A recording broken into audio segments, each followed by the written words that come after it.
Magic 8 Ball, est-ce que les gens veulent connaître la suite des parutions Panini jusqu'en septembre? C'est non. Eh ben merci, à demain. Qu'est-ce qu'on fait? On la donne quand même ou pas? Je m'attendais pas à ça. Attends, je vais recommencer, on sait jamais. Sans aucun doute. Ah, c'est mieux, sans aucun doute. Voilà, donc bonjour. Aujourd'hui, deuxième partie du planning de Panini. Cette fois, on s'était arrêté sur la dernière vidéo, on s'était arrêté au 30 juin. On va démarrer au début juillet. On va aller jusqu'à début septembre. J'ai pas tout, hein. Il peut y avoir des choses qui se rajoutent et qui s'enlèvent. J'ai vu ce film, c'était bizarre d'ailleurs. Mais on va parler donc de ce que je vois apparaître là aujourd'hui sur les plannings que vous retrouvez sur les sites habituels, Fnac, Amazon, De Citre, etc. etc.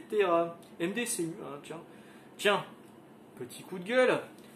Là, étant donné que je ne travaille pas, je n'ai pas accès à ma base. Donc du coup, je regarde un petit peu ce qui se passe sur les sites de nos grands éditeurs français, et je regarde sur le site d'Urban pour savoir ce que je vais acheter dans le mois. Je regarde sur le site d'Urban, c'est bien fait, c'est par mois, tout va bien, on a les visuels, on a le descriptif, on a le prix, on a la date de sortie, nickel. Je me suis dit, je vais aller sur le site de Panini, putain, mais il n'y a rien, ou alors j'ai pas trouvé le truc, mais il est bordélique le site, c'est hallucinant. On est en 2021 les mecs.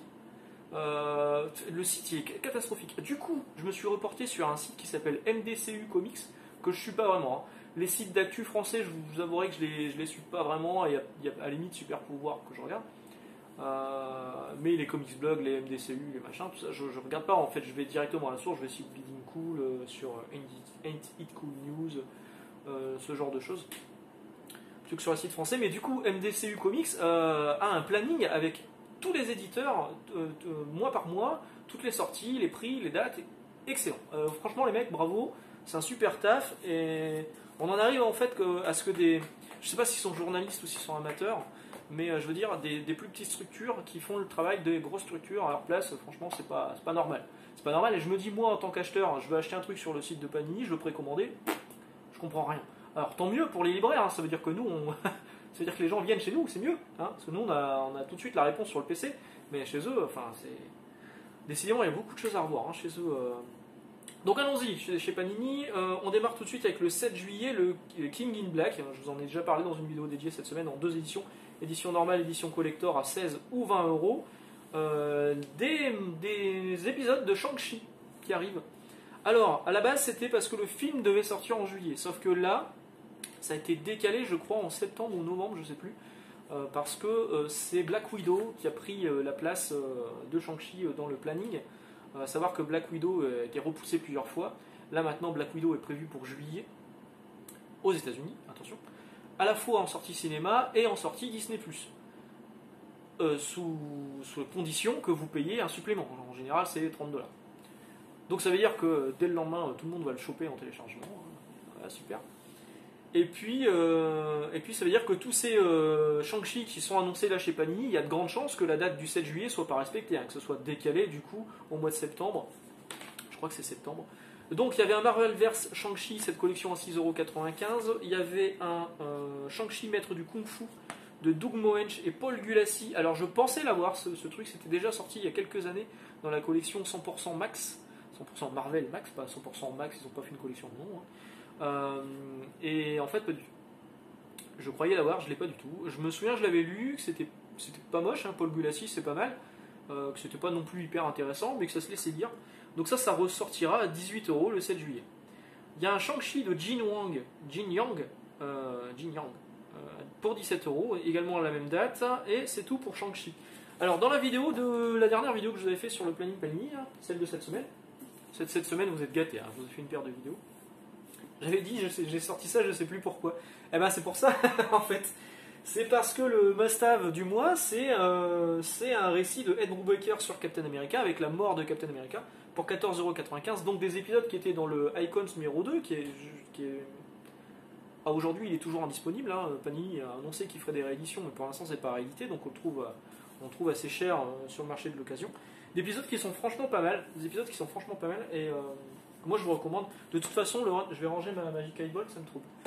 De toute façon, le run de Brubaker sur Captain America, il est très très très bon. Donc ça sortira pour 14,95€ le 7 juillet. Hop là. L'autre must-have du mois de juillet, c'est Ultimate Spider-Man, un grand pouvoir, les premiers épisodes de Ultimate Spider-Man par Brian Michael Bendis. Donc du coup, ce qui est pas mal, c'est pas mal.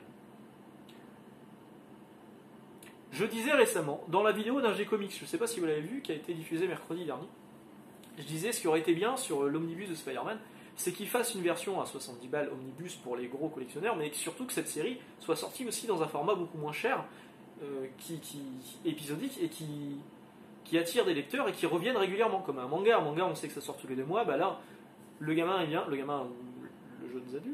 adulte, vient et sait que tous les 2 mois, il va avoir ces 6 épisodes de Ultimate Spider-Man qui va sortir dans une édition qui sera moins chère, histoire de fidéliser et puis de faire venir le lecteur en librairie.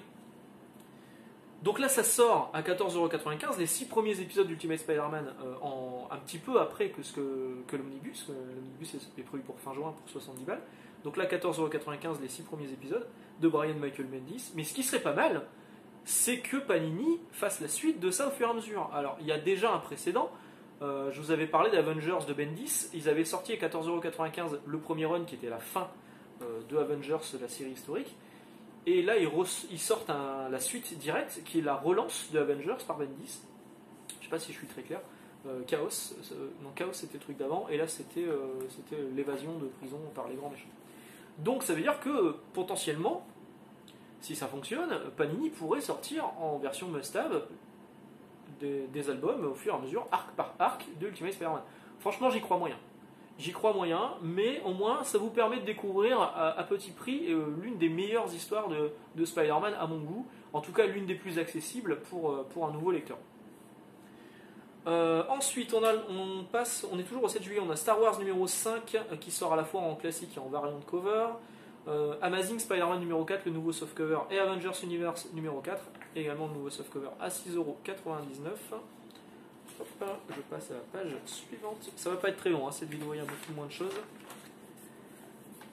Pour ça, je me permets de m'étaler un petit peu sur d'autres choses. Le 7 juillet également, Marvel's Rarities, intégrale 64 à 71. J'ai un petit renvoi qui vient de passer là. Je sais pas si vous l'avez vu. Pour 35 balles, donc des épisodes rares avec Jack Kirby, Stan Lee, Gene Colan, etc. Les Dawn of X, donc Dawn of X édition normale, édition collector numéro 15. Marvelverse Captain America. Alors en fait, il y a plusieurs sorties Captain America. Je me suis dit pourquoi il n'y a pas de film. En fait, c'est les 80 ans de Captain America. Et du coup, il y a plusieurs sorties de Captain America début juillet. Là, le 7 juillet, on a un Marvelverse à 6,95€, les petits formats. On a un Je suis Captain America édition spéciale 80 ans, parce que je crois qu'il s'était déjà sorti, il me semble. Corrigez-moi si je me trompe. Pour 26€. On a l'intégrale Captain America 76-77, les meilleures années, les années qui m'ont fait découvrir le monde quand je me chiais dessus et que je pissais partout. Ça va être censuré par YouTube cette vidéo. Pour 35 balles. Ensuite, qu'est-ce qu'on a? Captain America Comics, l'intégrale 1941 tome 1. Qu'est-ce que c'est ça? 35 balles aussi. Ok. Et c'est tout pour Captain America. Après, on passe à un autre héros américain, plus ou moins. American Ronin, le 15 juillet de Peter Milligan. Ça arrive en VF. Pour 20€. La même date, on a Eve of Extension, qui est un autre titre de TKO Comics. TKO Comics, c'est... que je dise pas de conneries. TKO Comics, c'est Sentient et Sarah, donc c'est déjà sorti en français. Et donc là, c'est un autre titre de ce label-là, c'est Eve of Extension, qui a pas l'air complètement déconnant. C'est du survival horror où les hommes sont transformés en monstres, il reste que des femmes. Bon, d'accord. World of Warcraft numéro 4 pour 18€ le 15 également. Star Wars l'ère de la rébellion pour 28€. Star Wars Bounty Hunters numéro 2. Alors c'est pas Star Wars, on cherche des bounties dans la galaxie. C'est plus facile de trouver les Milky Way. Vous l'avez ou pas? Attention, blague de gourmand. 18 balles. What If classique à 24€, donc là c'est les épisodes classiques, comme le nom indique, de What If, c'est les SI, à l'époque où c'était traduit en français chez Lug et Semic, je crois que c'était Semic déjà, ça s'appelait SI, voilà, c'était les récits hypothétiques, SI, Spider-Man était dans les 4 Fantastiques, SI, il y a plein d'SI quoi. Alors ça c'est en rapport avec le fait que Disney Plus sort une série What If. Donc du coup Panini saute sur l'occasion pour rééditer des récits classiques de What If, mais pas que les classiques, parce qu'il y a aussi What If moderne. Alors je pense que ça s'appellera autrement, hein. Ça, je pense que c'est le truc un peu le nom de code. Et celui-ci sera à 17 €. Maestro sort en français le 15 juillet de Peter David avec un petit peu de Dalkeon dedans, notamment sur les couvertures. Je vais l'acheter là dans les jours qui arrivent. Ça devait sortir la semaine dernière en VO, ça a été décalé a priori à cette semaine, hein, donc je vais pas tarder à le lire et quand je l'aurai lu, je vous en ferai une vidéo parce que du Hulk avec Peter David au scénario, forcément je vais le lire, même si le camarade Rubik 2G m'avait dit que c'était pas fou. Bon, je vais le prendre. En sachant que la VF est à 18 balles, je pense que la VO, couverture souple, hein, toujours, la VO elle doit être à 15 €, il me semble avoir vu à 15 €. Conan le Barbare, intégrale 1975, quand mes parents étaient encore un petit peu... j'ose pas aller au bout de ma vanne en fait. Ça va être dégueulasse, donc je vais... Quand j'étais encore, une lueur lubrique dans le regard de mon père, de feu mon père. Donc 32 €. Buffy contre les vampires, saison 2, tome 2, nouvelle édition, la réédition de la série de Josh Whedon à 22 €. X-Men l'intégrale 1965, c'est le tome 13, une nouvelle édition, c'est une réédition également, 30 €. Des fois c'est 30 €, des fois c'est 35 € les intégrales, je comprends pas tout. Amazing Spider-Man l'intégrale, 35 € cette fois 1974, une réédition également. Donc Panini fait des rééditions de ces intégrales, ce qui est une bonne chose. Maintenant, ça aurait été bien aussi de faire des tirages plus importants dès la sortie, pour pas qu'on se retrouve dans des situations comme X-Men, l'ère d'Apocalypse, la réédition récente. Le 11 août, on passe à août. Dawn of X numéro 16, l'édition normale, l'édition collector. Et là, pour août, j'ai que ça.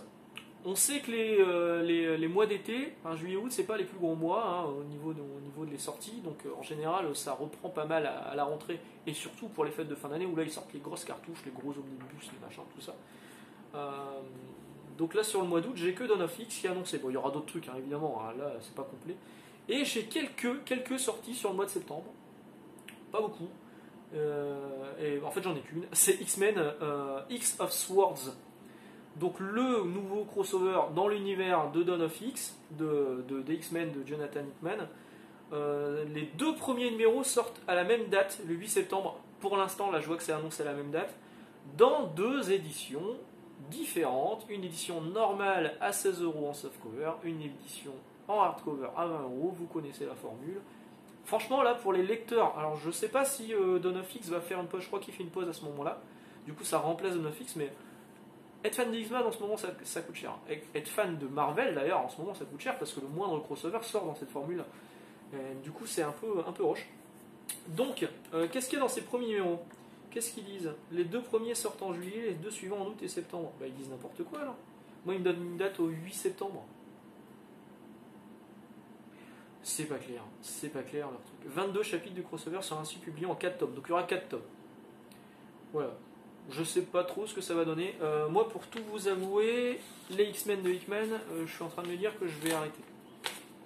J'achète les... Ils sont pas là? Non, ils sont là-bas. Tous mes X-Men sont là-bas. Sauf une petite Jean Grey là, qui est perdue.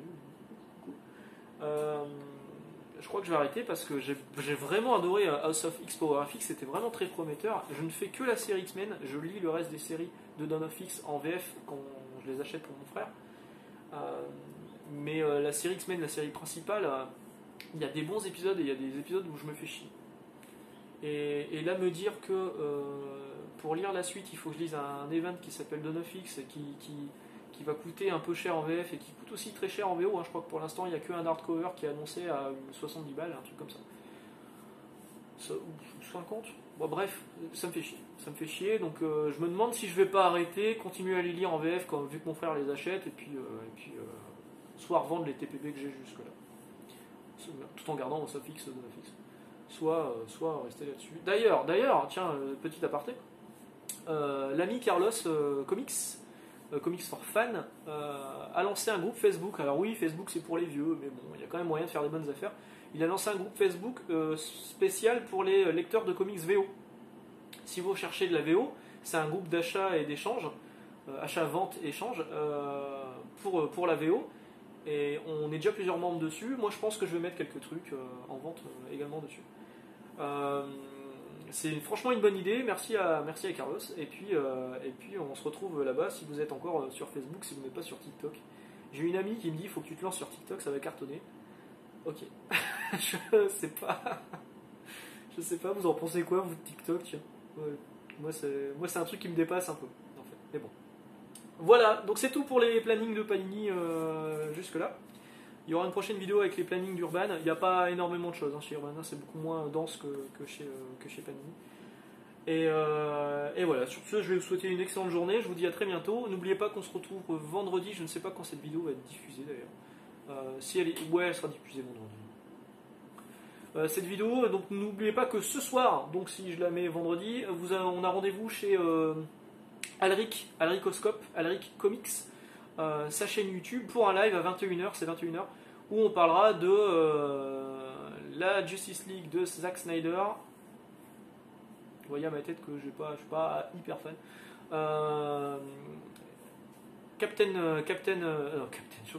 Falcon. Falcon et le Soldat de l'hiver et Winter Soldier, on parlera de ça aussi.